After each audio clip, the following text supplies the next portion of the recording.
Trump सत्ता में आएंगे, समीकरण बदल जाएंगे। यूक्रेन के मोर्चे पर जो संकेत मिल रहे हैं वो चौंका रहे हैं। ये संकेत है यूक्रेन की जंग में अब तक सबसे बड़े सहयोगी के तौर पर काम करने वाले अमेरिका के फैसले में बदलाव, जिसकी पृष्ठभूमि में मुख्य किरदार होंगे प्रेसिडेंट ट्रंप, जो अपने निर्वाचन से पहले ही यूक्रेन में युद्ध विराम के पक्ष में हैं और शपथ ग्रहण से पहले ही वो इस दिशा में कदम बढ़ा रहे हैं, जिसका खुलासा खुद फ्लोरिडा में अपने निवास पर किया। रिपब्लिकन गवर्नर्स की बैठक से पहले उन्होंने कहा कि बाइडेन का कीव को बिना शर्त सहायता देना ठीक नहीं है। मैं रूसी प्रेसिडेंट पुतिन से मिलना चाहता हूं, इस संबंध में हम संपर्क स्थापित कर रहे हैं। हालांकि यह बैठक कब होगी इसका खुलासा उन्होंने नहीं किया है, तो वहीं दूसरी तरफ क्रेमलिन ने भी इस संबंध में कोई जानकारी न मिलने की बात कही है। लेकिन ट्रंप के इस बयान से साफ तौर पर जाहिर होता है कि वो यूक्रेन रूस के युद्ध में शांति स्थापना के पक्षधर हैं, जिसका प्रस्ताव उन अब घर के किचन से होगी लाखों की कमाई। होम बेकरी बिजनेस से बनाएं अपनी पहचान। डाउनलोड करें फ्रीडम ऐप और जानें इस बिजनेस के ट्रिक्स की टीम तैयार भी कर चुकी है।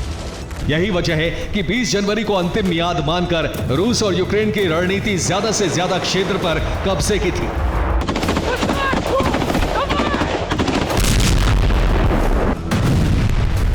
हालांकि ट्रंप के इस रुख को शांति स्थापना के अवसर के तौर पर देखा जाना चाहिए था, लेकिन ऐसा हो नहीं रहा है।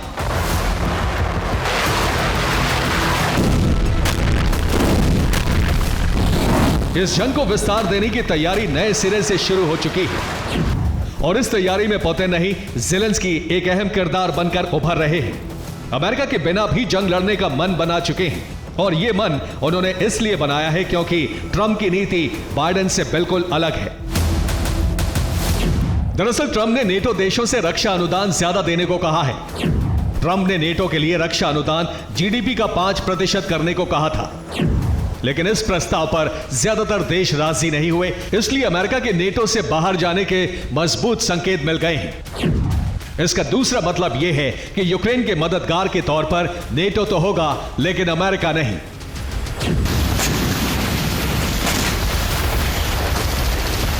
यही वजह है कि ट्रंप और पुतिन की मुलाकात से यथास्थिति युद्ध विराम का प्रस्ताव तय होता है तो ज़ेलेंस्की के हाथ से एक बड़ा क्षेत्र निकल जाएगा।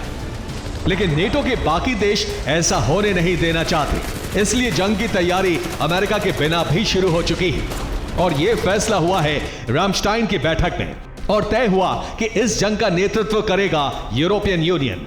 और इसकी पुष्टि करती है ट्रंप के सत्ता में आने से पहले बाइडेन प्रशासन की तरफ से जारी हुई यूक्रेन के लिए मदद।